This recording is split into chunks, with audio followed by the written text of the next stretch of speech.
In this video, I'll present a solution to a mathematical problem. If one removes smaller squares from the outer square, the perimeter of the outer square in terms of geometry will equal the inner square. The same happens when one has a square in the circumference. This will prove that pi equals 4 and the square root of 2 equals 2. Of course, that's not true. Due to the fact that one proved before that the side of the inner square must be equal to the sum of the half of two sides of the outer square, one will use the equation h equals a plus a and the Pythagoras theorem h squared equals a squared plus a squared. So using the equations 1 and 2, one has the equation 3, which is square root of 2 times a equals 2 times a. So square root of 2 equals 2. Using a square with a side of 4, one can see in the picture that one removes little squares from the triangle. So one will use the equation 2 times 2 times 1 over 2 to the power of n. So one has to calculate the summation of n equals 1 to infinity of minus 2 to the power of minus n times 2 times 2. Here, one can see the procedure one will use to remove squares from the triangle.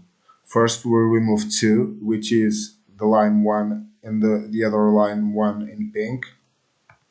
Then we remove 1/2 times 2, which is the line 1 and the other line 1 in purple.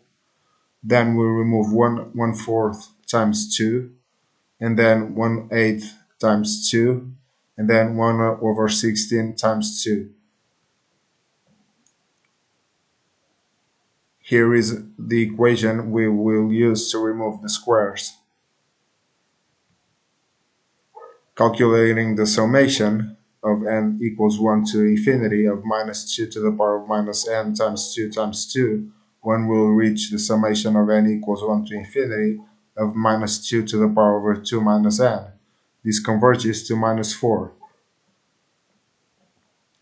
If one transforms the summation into an equation, one will get minus 2 to the power of 2 minus k times open brackets 2 to the power of k minus 1 close brackets.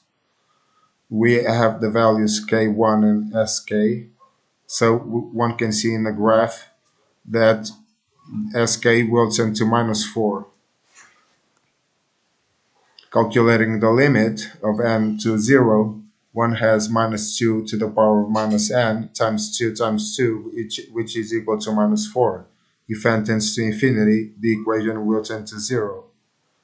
If one adds 4 to the equation, one will have y equals 4 minus open brackets minus 2 times 2 to the power minus n close brackets times 2. Calculating the integral from 0 to 2i pi over log 2 of minus I open brackets 4 minus 2 to the power of 2 minus n close brackets square log 2 over 2 pi.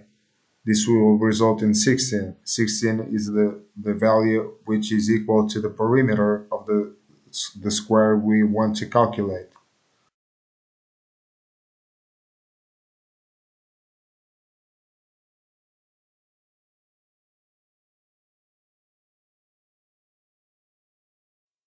At last, the circumference. For the circumference, 1 equals the perimeter of the circumference and the perimeter of the square. The radius of the circumference is 1. So 2 pi times r equals 8r. So 2 pi equals 8, and then pi equals 4. With the same procedure, we can show that this is not true.